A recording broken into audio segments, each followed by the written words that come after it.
Okay, we're on. Sick. Hi. Oh, hey. what? Oh, thanks. Hey. Fail. That's fine. What are we talking about today? Urban legends. In Washington State.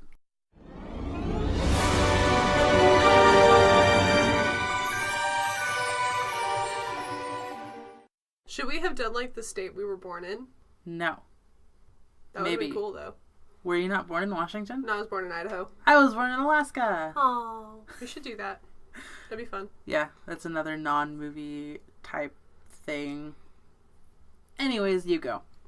Hi. Oh, that's the wrong notes. Okay. Here it is. Washington State. Washington. Washington. Washington. State urban legends. So, a really cool one that I stumbled upon was in Prosser. Do you know where Prosser is? Yes. Cool. So in Prosser, there's this road where apparently a school bus full of children got into an accident and a bunch of the kids died. Oh, jeez. Yeah, really fucked up. But apparently there's this road in Prosser where if you put your car, there's like a start line. Yeah, Like I saw the pictures. Yeah, if you put your car in neutral at that spot, it'll start to move uphill. Is it a flat road? No, it's uphill. Like from the start line, it's uphill? Yeah, it's really slight, so like it'll just go. But exactly like that, by the way. But apparently, if you like dust baking soda, flour, whatever on the bumper of your car, you can see like little handprints or like fingerprints. Yeah. So the urban legend about it is that these kids got in a bus accident, and in order to keep other people from having that same fate, they'll push your car uphill if you stop in that spot and like put your car in neutral.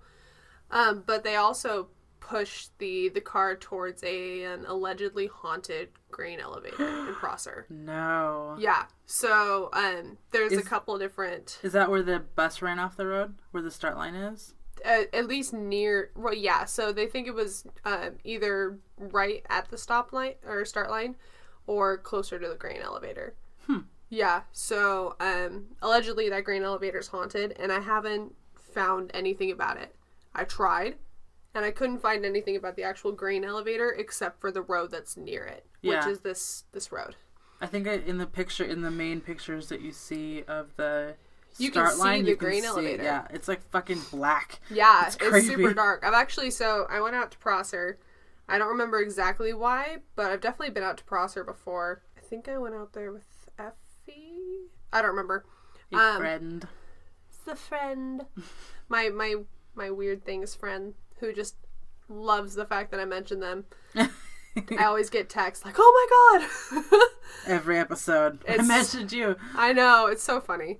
But we went out there to, I think it was Prosser, to go look at this like really cool. It was like an old abandoned like hospital, like psych hospital, and it had all this like land that had like farmland and.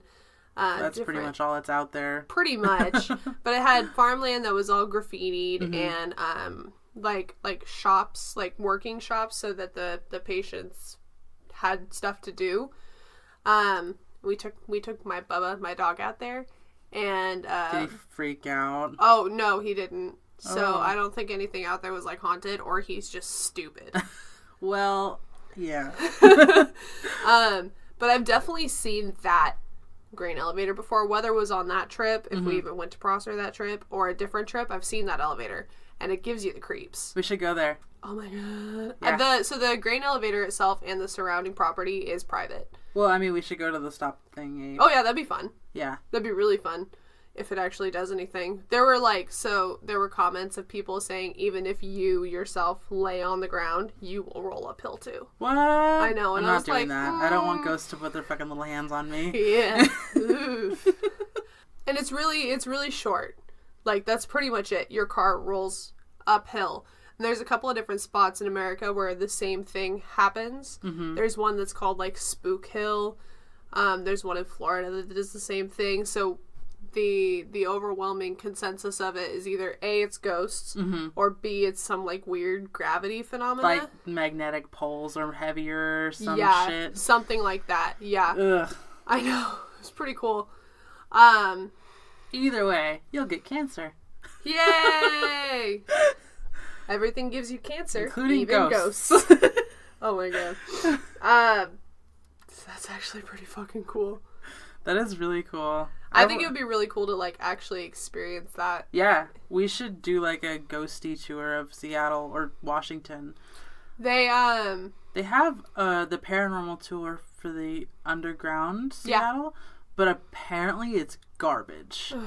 Like it has like a 1 star. Yeah. I want a spirit box so I can talk to ghosties in real time.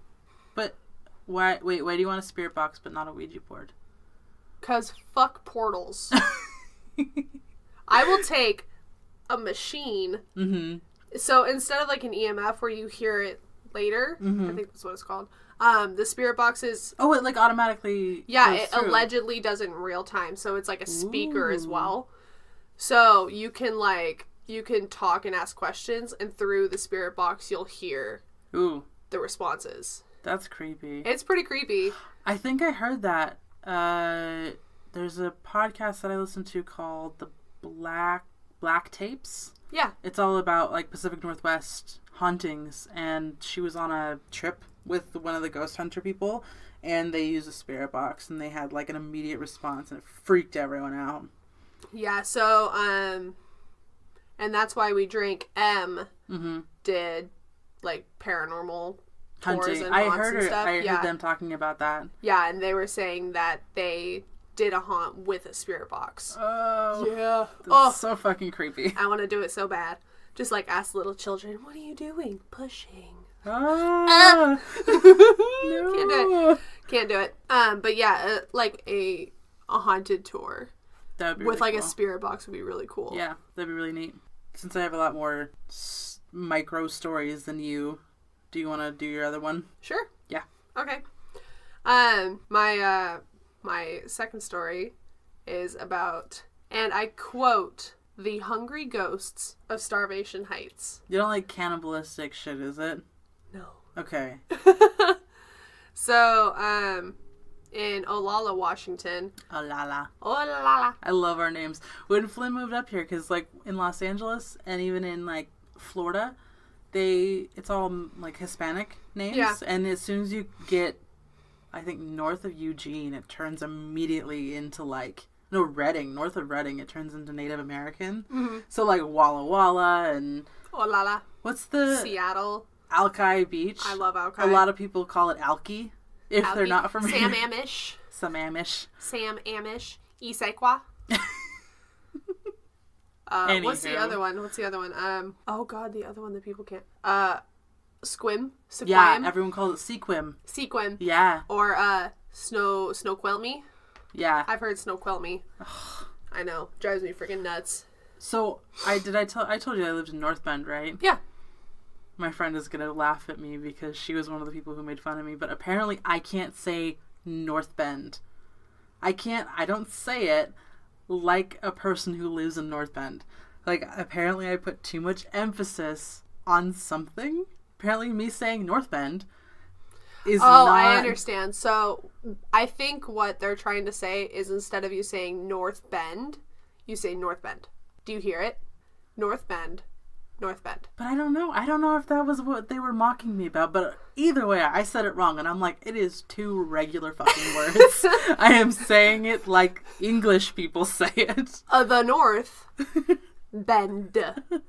There was a comedian I was watching where she's from the South, mm-hmm.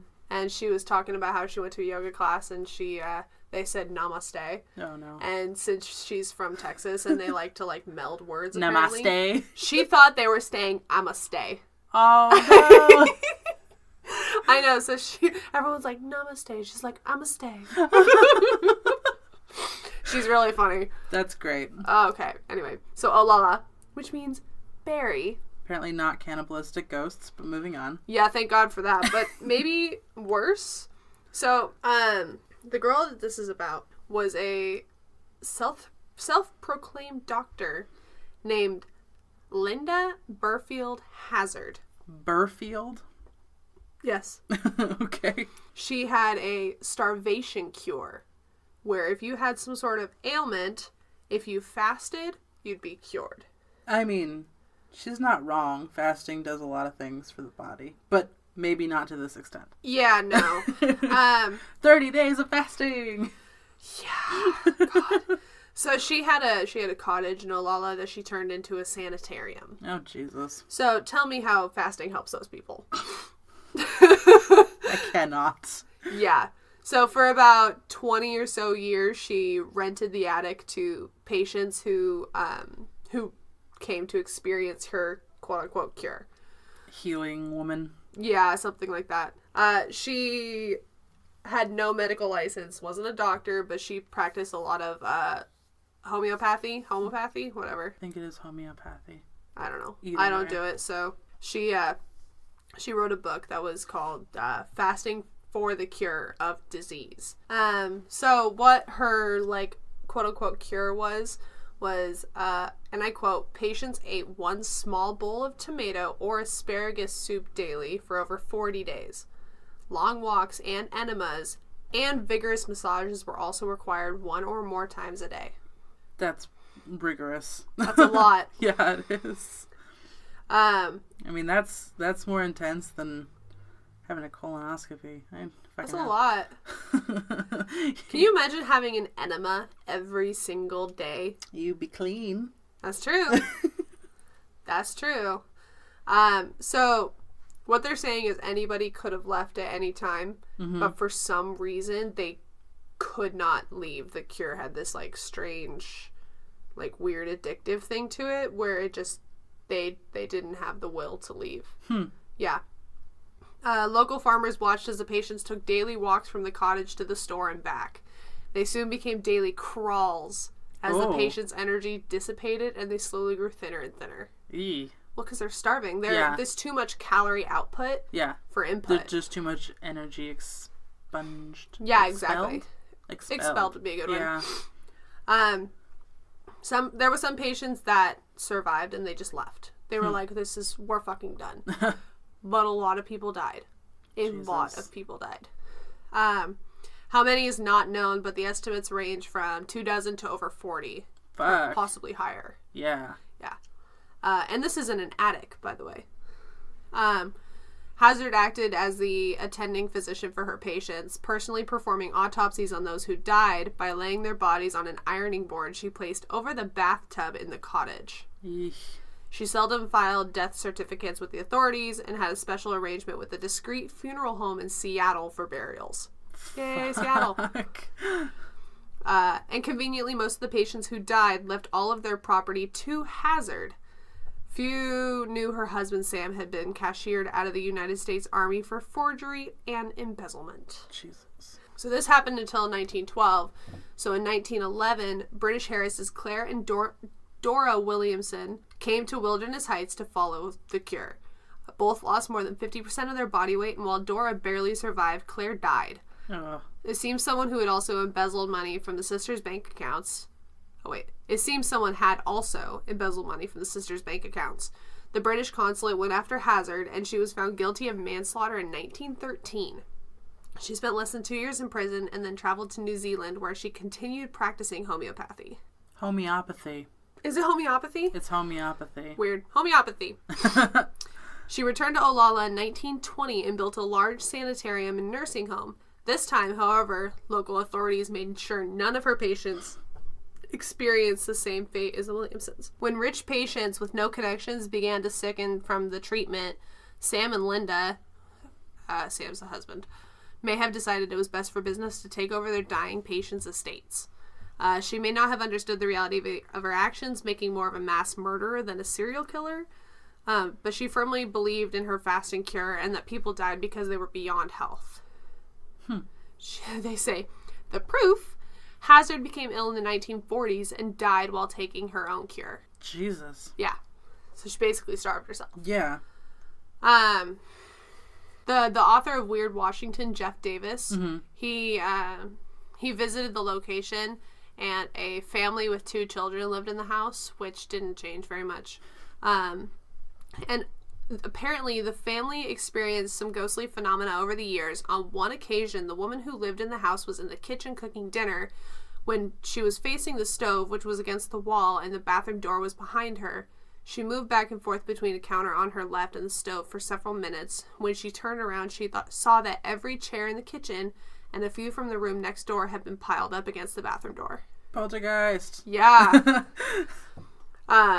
She had been alone in the house at the time, and it's doubtful that someone else would have taken the time to sneak in and silently pile up all the chairs against the door while she made dinner. Greg Olson was skeptical, but struggled that if there were any ghosts, the owner might want to close off the bathroom where people once experienced enemas and hard massages, or if they died, were autopsied. Nope. Some people say the bathtub in the bathroom is the original. No, I don't like it. Yeah, see, you had to that really had to soak in, and you were like, oh, like the original one where she did all the fucking shit. Ugh, grody. A psychic was once in a house, and she said that she saw several spirits of Hazard's victims sitting on the ledges, too afraid to move even in death. The psychic burst into tears several times over the anguish she felt saturated into the walls of the little house. WSPIR, there it is, Washington State Paranormal Investigations and Research, visited Starvation Heights 3 times during 2005 and 6. And Weird Washington spoke to their president, Darren Thompson, about their experiences. And there's a lot. There's everyone's like, this place is fucking haunted. Yeah. So the first time they divided into 3 teams, each of which had a psychic. To keep the destination a secret, they blindfolded the psychics and put them in separate cars. During the drives, technicians sat next to the psychics and recorded every action and statement made with video camera. That bitch even looks crazy. She's fucking crazy, I just went to the right? website and she's all she looks like a bird. I know. Ugh. Along the way, 2 psychics felt they were going into a large institution having something to do with medicine. When they arrived at the cottage, the team removed the blindfolds, and the psychics kept them from the psychics and kept them from communicating with each other. Each psychic had to go through the house alone. Marilyn, one of the psychics, walked up the stairs and she saw a book, which she picked up. Upon reading the title, she said, "Oh no," and threw it down. Ah, hell no. It was a copy of Fasting for the Cure of Disease. Nope. Oh, go away. Fuck that. Yep. Marilyn was disappointed because the knowledge tainted her impressions. Yeah, because you have it. You know you know where you are now. Darren asked the owners about the book. They admitted they owned a copy, but had hidden it away so no one would see it. They do not know how it had gotten there. Which a big story with ghosts and stuff is they'll take stuff and make it appear somewhere else. Yeah. So planted. To learn their story almost. Even just to screw around with them. People have told stories about hey, I was looking for something for weeks and then it appeared in the middle of the floor. Fucking hate that shit. Yeah. Makes me think that I'm going crazy, and I like to believe that I'm going crazy more than I like to believe that there are ghosts. Yeah, there are nights where I can't sleep and I'll be up and listening to everything. There was a time in my house where I know what the sound is now. Oh no. But it was 4 o'clock in the morning because I was trying to go to work and I hear it. Oh God. I heard a snap. It sounded like a snap, but then the furnace turned on. Oh. And I was like, oh my God. Scared the shit out of me. I was like, I want to go to bed. I want to go to bed. I want to go to bed. Oh my God. It was freaky. Ugh. Yeah. Okay, where are we? Okay, the investigators also got some evidence on video and audio tape. One team recorded a video that starts inside the car and then pans outside, where the microphone recorded a muffled statement made by a team member. The video then pans back inside the car, where one can hear a strange, breathy voice saying, "Help me." The voice could only have come from inside the car and was not made by team members either inside or outside of the car. Well, why? Was there not there weren't people there? I mean, apparently nobody was talking. Oh my God. Oh my God. That's at least what it sounds like. Because there was a muffled statement, and then it pans back to inside the car, and then you hear the strange, breathy voice saying, "Help me." Nope. Yeah. Another team recorded pictures and audios outside the house where, while walking towards the ravine where Hazard may have hidden victims' bodies. The audio recorder taped a voice that said, "Are you talking about me now?" The team member does not hear the voice at the time and continued their conversation. Another voice seemed to say, "Take us up" or "dig us up." I love ghosts. I love them. During the second investigation, WSPIR learned that the cottage would be torn down once the owners put a new house up in a different part of the property. Which, if you start to renovate and shit, that's when ghosts come out to play. Oh, yeah. Because it's like a fucking poltergeist. Yeah. It's they moved the headstones, but they left the bodies. I love it. Even if you're doing, like, simple renovations, like fixing up the kitchen, it apparently awakens any sort of activity, and, like, the ghosts get fucking pissed. Because they're like, don't fucking touch my shit. This is how I like it. Don't mess with it. This is how it was when I was here, and this is my house. So listen. They quickly organized a third investigation, during which several members spent the night. Oh, I love ghosts. One man tried relaxing in the Hazard's former room, the room in which Linda died. Oh, no. The man never had any psychic experiences before, but he felt like something spiritual was in touch with him. He went into a trance and answered simple questions with rumbles of yes or no from deep in his chest. It seemed he was in communication with Linda Hazard, who was still in the house. She refused to leave and refused to let anyone demolish it. Her spirit was wrong, however. The family moved and the cottage was pulled down. Oh, and the cottage was pulled down. There are lots more legends surrounding Starvation Heights, some of which are easily debunked. Debunked. Yeah. That's like no punks allowed, man. Grudge is dead, man. One of the legends surrounding Starvation Heights was for every person that Linda Hazard killed, she planted a tree. But how many fucking trees? Well, some distance away from the cabin, there's a stand of nearly 100 large trees, which people believe represented her victims. But in reality, the trees were on a different lot and planted by a local landowner. So the trees might have been taken down, though. What do you mean? Like, if there weren't any trees on the property, she might have taken them down, or someone might have taken them down. I mean, I don't think by the time she died, anybody would be healthy enough to. That's true. Unless it was Sam. Maybe. This bitch crazy, but I don't want her. I don't want her weird funeral trees here. Other people believe that Hazard killed several patients during the 1920s when she ran her larger sanitarium, and all that's left of that sanitarium is a concrete foundation and a rusting trash incinerator. It was rumored that she burned the bodies in the incinerator, but given the close watch the authorities kept on her and her patients, this is not likely. The cottage is gone, but it's still... They don't know if the spirits are still there or if they were Hazard's patients at all. Yeah. It seems we'll remain hungry for an answer. That's how the article ends. That was a bad dad joke. Right? We're hungry. Pun.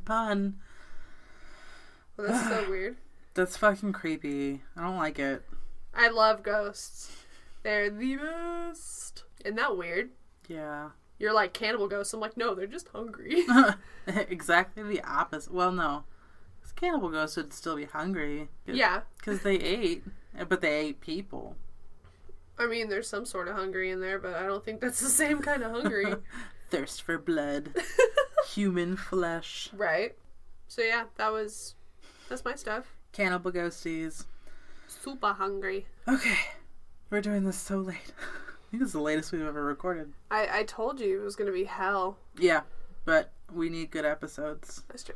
So my major story is about Thornwood Castle, and that is in Lakewood, Washington.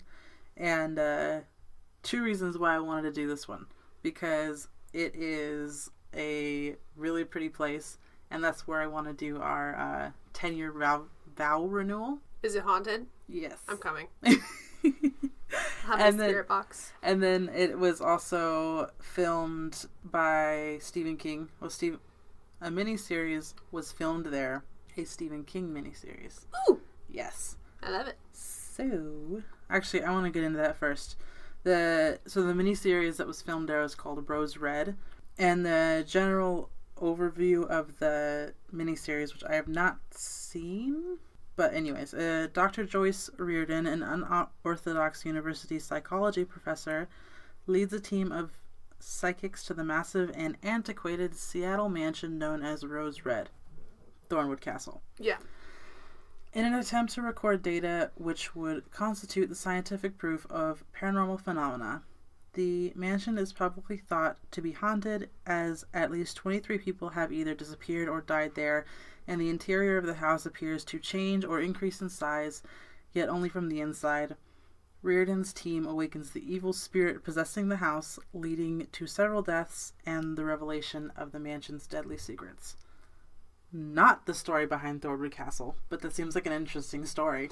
You know, it actually sounds like a book that I've been reading by Zdarsky. Something Zdarsky. It's called House of Leaves. It is actually a very cool book. I'll have to bring it over one day. But it's, 1, huge. 2, it's about a house that is bigger on the inside than it is on the outside, and random, like, corridors show up. So, ghost TARDIS? Ghost TARDIS and a Minotaur, and people killing each other. Makes sense. It's really cool. Jesus. So, anyways, that's what that reminded me of when you said that it changes only on the inside, because it's the same way. Like, he did measurements and went as far as, like, drilling holes in a straight line all the way through the house to measure so that he could see the outside and then the inside. And I think the inside's bigger by, like, 1/8 of an inch or some shit. Yeah. That's creepy. And he checks it a lot. He checks it over constantly and has done a bunch of different measurement methods. And it was always by, like, 1/8 of an inch. Jesus. Yeah, it's pretty cool. But yeah, so it actually... We were just talking about, like, they moved the headstones but not the bodies. Yeah. The backstory of the Rose Red mansion in the TV show is that it was built on a Native American burial ground. Burial? B-U-R-A-L? Graves. Native American graves. It was also Danielewski. That was the book. Mark Z. Danielewski. So I can see where I got Zdarsky, but I don't know if Zdarsky is a real person. But anyways, I think it's burial ground. Burial, whatever. Anyway. So, the actual backstory of the Thornwood Castle, I also went to the Weird Washington. I love Weird Washington. It's so good. I love it so much. So, it's called The Ghosts of Thornwood Castle. And this was the guy who did, I think your interview. Interviewed the lady. Jeff, what's his bucket? I think so. I don't know. Anywho. Ooh, pretty. It's really pretty. Whoa, pretty. Damn. My cousin got married there. I wasn't invited to the wedding. Oh, fuck that person. Right? Sorry if you're listening, but fuck. I haven't talked to her really? In like almost 10 years. Yeah, fuck that person. I want to go. You want to go? Yeah, like right now, let's go. Middle of the night, we'll get there. I think we can take tours. Anyways, Ghosts of Thornwood Castle. Chester Thorne formed the National Bank of Tacoma, Chester Thorne formed the National Bank of Tacoma, founded the Port of Tacoma, and eventually became one of the richest men in the Puget Sound. In 1908, he bought 100 acres along American Lake and spent over $1 million to build his dream home, Thornwood Castle, a 24,000 square foot Gothic Tudor mansion that was finally finished in 1911. So it took 3 years to finish the house. Where the fuck is American Lake? I have no idea. Located in Lakewood. That's probably where the lake is? Just off of Tacoma by Stillicum. Yeah. Maple Valley area? No, not Maple Valley. Ooh. I don't know. South. It's over by Tacoma. Spanaway is over there. Roy is over there. DuPont's over there. DuPont. Yeah. Sure. It's right there. Oh, yeah. Right next to the Joint Base Lewis McChord. Yeah. Anyway, keep going. I just had to do that. You just wanted to see where we were. Yeah, I've never heard of that lake before. Finished in 1911. Thorne's daughter, Anita, and her family also lived at Thornwood. No shit, it has 24,000 square feet. Holy shit, why are you freaking out? It's a bed and breakfast. Yeah. How cute. Yeah. How quaint. It's really cool. I love it. If you try to Google Maps it shows you bushes. Look at this lovely castle.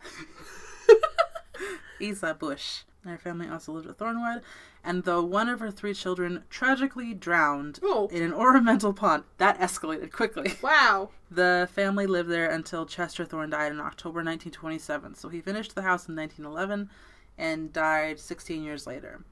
The family continued to own the house for several years. You okay? There's a 1-star review for it. Because of the ghosties? No, because they made a reservation 4 months in advance, but then they had to cancel the room and it took for fucking ever. Modern technology. I know. Anyway, keep going. The family continued to own the house for several years, but it sold in 1958. In 1995, new owners turned the mansion into a bed and breakfast. That's what I'm looking at. And began restoring it. Yeah, they're nice. Yeah, gorgeous. Began restoring it, and in 2000, current owners Wayne and Deanna Robinson bought Thornwood. Deanna kindly spoke with Weird Washington about a number of ghostly occurrences there. The first one is called the Great Hall Ghosts. Ooh! Yeah. One late afternoon, shortly after moving in, Deanna was alone in the Great Hall reading a book. Suddenly, the hall was filled with the sound of a noisy cocktail party. Ooh! I love this kind of shit. Oh, I'm ready for it. I'm here. Let's go. She heard people walking and dancing across the floor, the clinking of glasses and the mutter of conversation. It sounded like 100 invisible people had suddenly appeared. Deanna felt like an intruder. It was their house and their party. She believed that they somehow felt her presence and it disturbed them.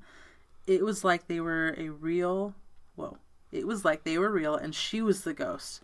It disturbed and frightened her, and she said, "Okay, you guys, have fun, I'm going away." Damn. Just be like, backing away slowly. Anyways, Deanna had seen what she described as a vortex in the Great Hall. Jesus, that...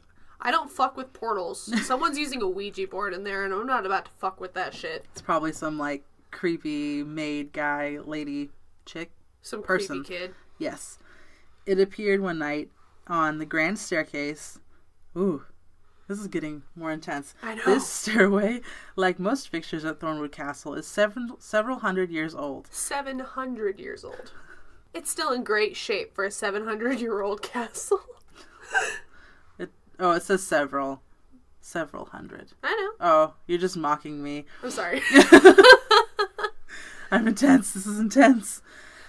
She saw several spirits come out of the vortex, but having previously had a near-death experience of her own, she did not investigate or for fear of being pulled to the other side. So are we not going to talk about the near-death experience, though? Apparently not. This is not her story. I don't care. Other people have seen a man and a lady appear together on the grand staircase. The man is dressed in a leather outfit. Ooh, kinky. Ooh. And some people have reported they smelled a hint of old leather. Some people described the gown the woman was wearing as an old Empire-style dress with a very high waist. She also wears a garland in her hair. Pretty. The next, I guess, experience was a thorny light issue. Is that thorny? It looks like thomy. Thorn, because it's Thorn Castle, Thornwood. Oh. Thorn-y. Go. Anyways, the ghosts at Thornwood Castle do not much like light, as most of the lighting at Thornwood Castle comes from small candle-shaped lamps mounted up on the walls. After the Robinsons moved in, Deanna noticed that every so often a random light bulb in the smoking room would become unscrewed. She would screw it back in, only to return a few minutes later and find a different light bulb unscrewed. The ghosts were like, "Don't fucking light this room." I said no light. Another time, a guest watched the arms of a lamp swing so hard on their own, the light globes on either arm collided and broke. Whoa. Strangely, when the globes shattered, the glass did not fly around. Instead, it fell straight down onto the ground in a pile under the lamp. No. No way. So it was just like gravity pulled it down. Holy shit. Anyways, when the author visited the castle, he talked in the side parlor. In the middle of the interview, he noticed that one of the light fixtures was not working. Sure enough, the light bulb was unscrewed just enough to turn it off. He was reasonably certain that it was lit when they walked in. Deanna believed that this is Mr. Thorne's way of getting people's attention. He got mine. That's what the author says. Jesus. Another incident was the haunting Rose Red. Yeah, so that's the miniseries. Yeah. So several scenes of the miniseries Rose Red were filmed at Thornwood, and the crew found the filming didn't go that easily. I love that shit. I love the stories of like movies where fucked up stuff had happened. Anyways. Like Poltergeist? Yes. And a bunch of other ones. Anywho, possibly due to the hauntings there. Workers reported that their tools went missing. Sometimes they'd find them again, other times not. There were odd power outages, and doors opened and closed on their own, sometimes interfering with filming certain scenes. Deanna Robinson shares Thornwood Castle with people as much as she can. It is located within a gated community with laws and restrictions as what she can do. That's probably why we see bushes. Yeah. Because we're not allowed to look at it for some reason.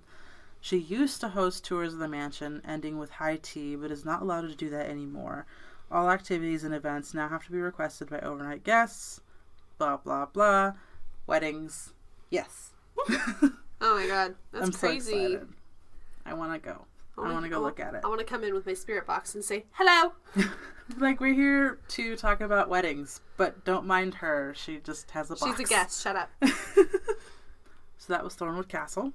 Damn. And that's exciting. I love ghosty shit.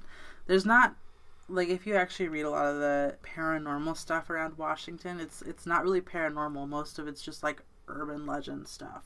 So, like my kids? Yeah. Like, instead of actual haunting experiences, people are like, oh, some person died there. And it's like, yeah. You're like, woo. Sure. I bet they did. Someone died in my house one day, probably. Who knows? Right? Speaking of dying and fucked up, not true shit. Oh, I'm still so mad about this. This was back when I was in 2nd grade. Fuck. I was in elementary school, and I had one of those, like, really wide velvet headbands. Oh, yeah. Was it the one that had the velvet coming off of it, or just, like, it stopped at the headband? I think it just stopped. I don't think I was into the tying headbands, but it was my mom's. So I wore it to school one day. And little fucking kids. I hate fucking children. True. I left it on the playground, and when I went back, because I was like, oh shit, I forgot my headband, it was gone. Someone had stolen it, and I was pissed. And I was sad. I was mostly sad. I'm like, this is my mom's fucking headband. Yeah. Anyways, the next day I went to school, and everyone was like looking. So the school kind of like bordered this wetland area, so it was completely fenced in. Someone had thrown my headband over the fence, Jesus. And it was just kind of like sitting half sunk into the wetland mushy area. And I don't know how it fucking happened so fast, but there was a rumor that a little girl had died there and whatever. And remember how I was talking about, was it earlier today or whatever, when I'm like trying to convince people that it's not fucking true? Oh no, that was during the Netflix episode. Yeah. Anyways, but like, I was like, that's probably where my hatred of that shit came from. Where I'm like, please believe me, it is just my headband. Nobody died. You guys are assholes. One of you fucking kids threw it. Yeah. Now this is where we are. Okay. And last one. I reached out on social media and I asked people what their local urban legends were. I only got one response, but it was actually a good one. I had never heard of this. So an Instagram follower at horror_focus told me his local legend, and it was called Black Shuck, the Killer Dog of North Norfolk in England. Oh, okay. I was like, where's Norfolk? Yeah. That sounds familiar. He actually also continued to let me know because, marketing, that he has a production company. I was looking into his company. And his production company owns the rights to tell that story. Oh. So they're actually turning it into a book. And then they also have an option to do a movie as well. Ooh. Which is really cool. That would be cool. I'd watch it. I love, like, creepy dog shit. As long as the dog doesn't die, I'm good. Or is the dog dead? I don't know. So the folklore behind the black shuck, there's actually... That dog needs to go to the vet. Rabies. Or ghost rabies. I don't know. They're talking about large red eyes. Anytime dogs have red eyes, they need to go to the vet. ASAP. There's actually a bunch of different, like, sightings and appearances and different stories about what this dog does. Sometimes they're like, oh, it's a good dog and it's like a good luck thing. But most of the time, the dog's just fucking crazy. Huh. So the main folklore on the Wikipedia is... Old shuck. Old shock. Shock. Shuck. Shoot. Black shuck. Old shock or shuck. Okay. That had a ring to it. I liked it. For centuries, inhabitants of England have told tales of a large black dog with malevolent flaming eyes, or in some variants of the legend, a single eye. Whoa. Ooh, that are red or alternatively more benevolent green eyes. So like Disney lime green eyes. Whoa. They are described as being like saucers. According to reports, the beast varies in size and stature from that of simply a large dog to being the size of a calf or even a horse. Oh my gosh, it's Loki's son. Maybe. Are you reading ahead? No, but if it's the size of the horse, what's his name? Fenrir. Yeah. Yeah, see? Probably. Boom. Sometimes Black Shuck is recorded to having appeared headless, and at other times floating on a carpet of mist. That's getting weird. Yeah, you're taking a lot of drugs there. According to folklore, the spectre haunts the landscapes of East Anglia, maybe, primarily coastline, graveyards, side roads, crossroads, bodies of water, and dark forests. So anywhere you can get easily spooked. W.A. Dutt. That's a name. That is a name. W.A. Dutt, in his 1901 Highways and Byways in East Anglia, describes the creature thus. I am reading this word for word, so he actually says thus. He takes the form of a huge black dog and prowls along dark lanes and lonesome field footpaths where, although his howling makes the hearer's blood run cold, his footfalls make no sound. So this is like the Sherlock Holmes shit. What? The Hounds of Baskerville. I wonder if that's what this is based on. I didn't actually read much into this, so maybe. That sounds very similar. Anyways, you may know him at once, should you see him, by his fiery eye. He has but one, and that, like the Cyclops, is in the middle of his head. Ooh.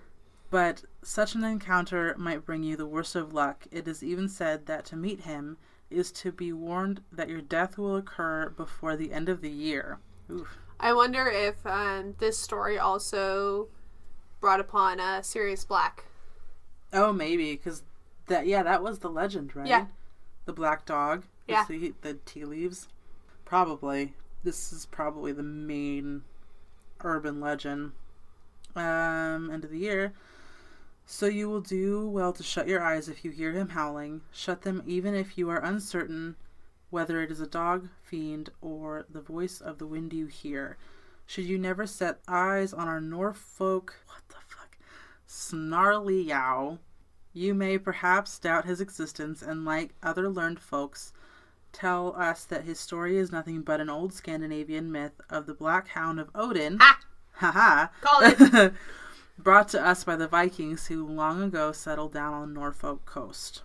It is Dutt's description which gave rise to one misnomer for Black Shuck as Old Snarlyow in context of his description in its comparative to Frederick Marryat's 1837 novel Snarlyow, or The Dog Fiend, which tells the tale of a troublesome ship's dog. According to some legends, the dog's appearance bodies ill to the beholder. I think that's bodes. What did I say? Bodies. Shh, it's late. Bodes ill to the beholder. For example, in the Malden and the Dengie, I think it is Dengie. Anyway, area of Essex, the most southerly point of sightings, where seeing Black Shuck means the observer's almost immediate death.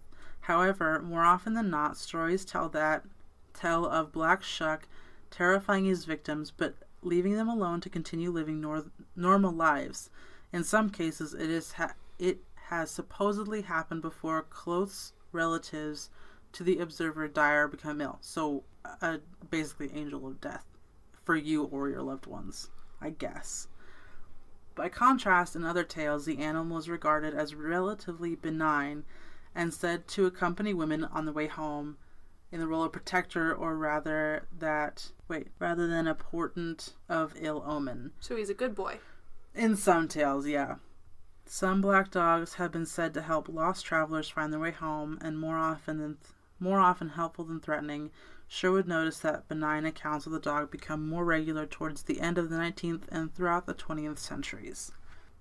So, if you believe it, it's either a good dog or a bad dog. 75% of the time, it's a bad dog. He's a good boy. You believe He's a good boy. He's a working dog. Good boy. Well, he could be a working dog protector of a woman, or a working dog telling you of your death. Still a working dog. In either case, it doesn't seem like the dog attacks people. He's doing good at his work. Yes. But those are mine. Thank you very much at Horror Focus for giving me that story, because that is cool. And we want to start integrating more user stories, follower stories into like everyday episodes. Absolutely. So contact us via the link in our bio. And recommendations. So, my recommendation is Carved.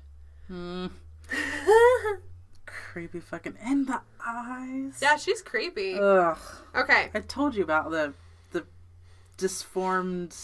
Yeah, you can't do the disformed face thing, yeah.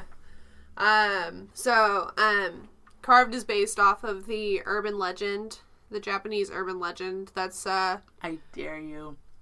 Oh, I took Japanese. Oh, did you? Yeah. Oh my god. No wonder you like anime. Well, I can't understand it, but I at least know how their words work.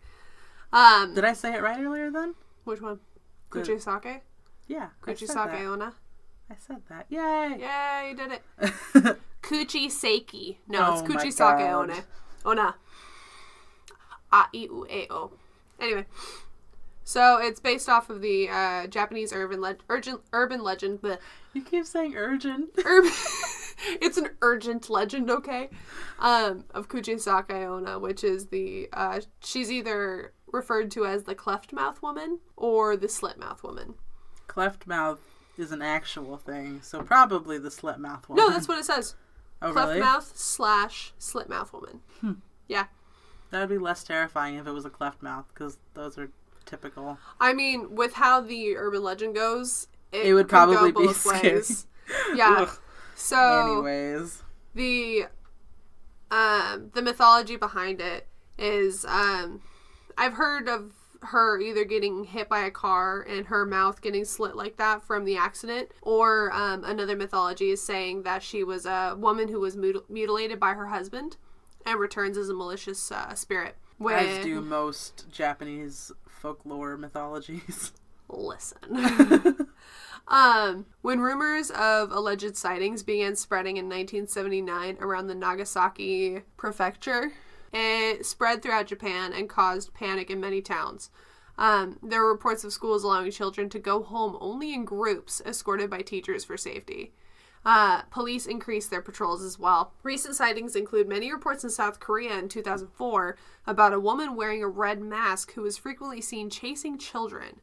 And in October 2007, a coroner found some old records that in the late 1970s, a woman who was chasing records from the late 1970s about a woman who was chasing little children.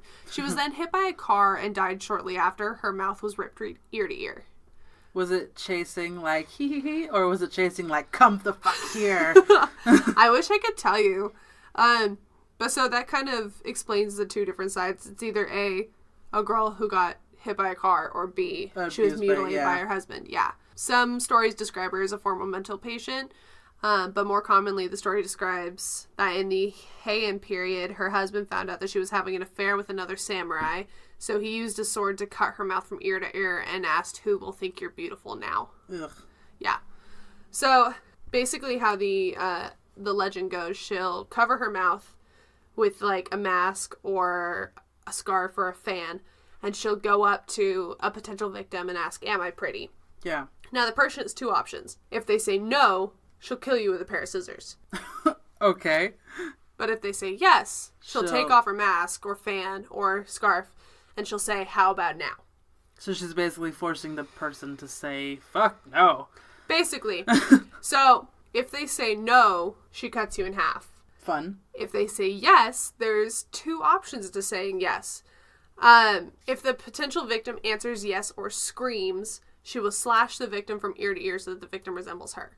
Oh, so it's kind of similar to Dead Silence, the one about the puppets and the woman. I do remember that one. Like, if you scream, she cuts out your tongue. Yes, thank you. Oh, the end of that movie was weird. Yeah. Creepy. I hate dolls and puppets. Blah. I love it. But so the cuts you in half part. That was a James Wan movie, by the way. Like, that was one of his earlier horror movies. Oh. So the cuts you in half part, if you answer no to the second question, she'll walk away, but she'll follow the victim home and brutally murder them. That's fucked up. Yeah, it's fucked up. To avoid this fate, a lot of people have given nondescript answers, basically being like... Yes and no. Well, they'd be like... To avoid this fate, several people during the Endo period claimed that they gave her confusing answers like average and so-so, or threw money or hard candy at her, buying them time to run. Take my money, go! She's just sitting there like, what? Oh, okay. Yeah, so, to modern legend, she's wearing a surgical mask, which is very true to, like, if they're, like, because in a lot of Asian culture, if you're sick, you'll wear a surgical mask. Or if there's bad smog and stuff. Exactly, yeah. They'll ask, am I pretty? If they say no, she'll kill them. And she carries, like, scissors in her pocket, so she'll be like, ha-ha, squink. But if they answer yes, she'll pull away the masks, like, be like, hey, am I still pretty? And if they answer no, then they'll cut the victim in half. Ugh. But if they answer yes, she'll slit their mouth so it resembles theirs. It is impossible to run away. In modern legend, impossible. She'll simply reappear in front of you. So you can't just throw candy at her? Yeah. When the legend reappeared in the 1970s, rumors of ways to escape also emerged. Some sources say that she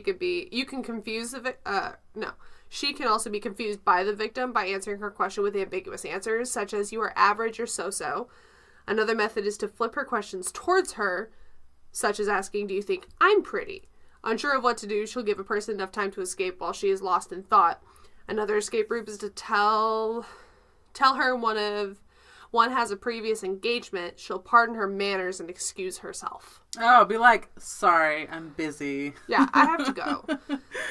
In some variations of the tale, she can be distracted by fruit or candies thrown at her, which she will then pick up, giving the victim a chance to run.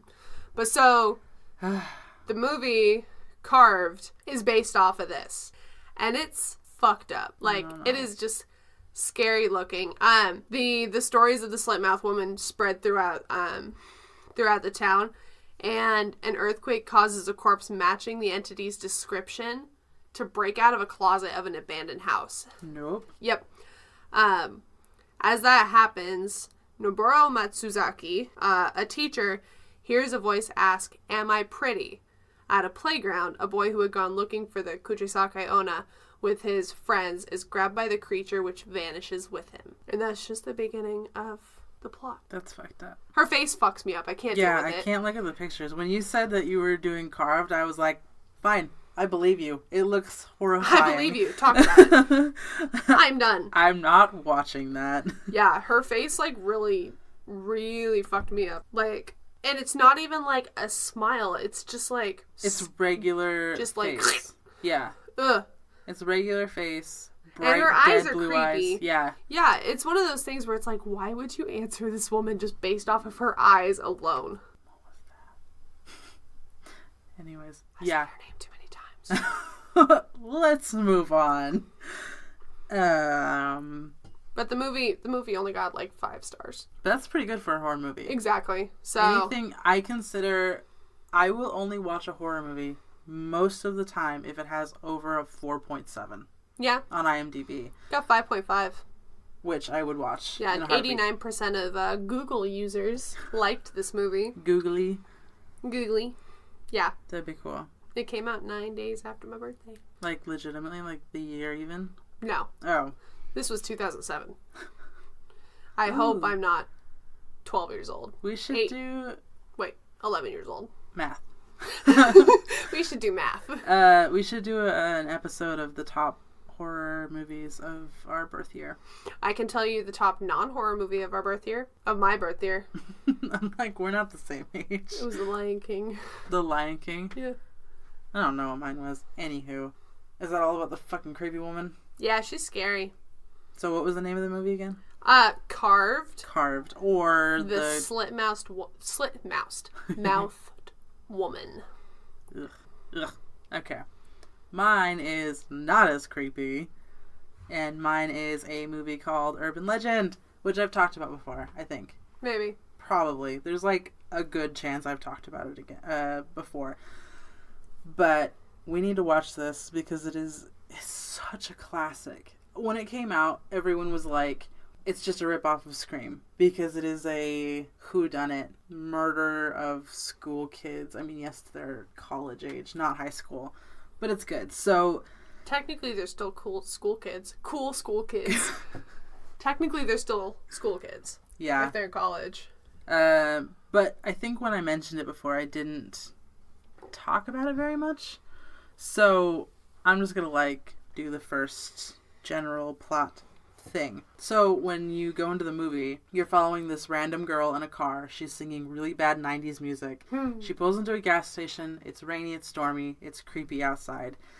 And the gas station attendant is staring at her really creepily. And she's like, get the fuck away from me, I'm too cool for you. And he has a stutter, but he is trying to desperately tell her something. And I remember. You remember? I remember you talking to me about this. I did. Yeah. And so when he's desperately clinging to her, trying to talk, but his stutter won't allow him to, she runs away screaming and gets in her car. And as she's pulling away, the very first urban legend is him screaming at her, "There's someone in the back seat." The best opening sequence to probably any horror movie I've ever seen. So have you heard that the story about the trucker behind the girl? So they're driving behind each other, and the trucker keeps flashing his brights at her, and she gets home and realizes there's somebody in the car. Yeah, and he's like, "Yeah, if I flash my brights, he would duck." Yeah. Yeah. That was the first time I think I heard that.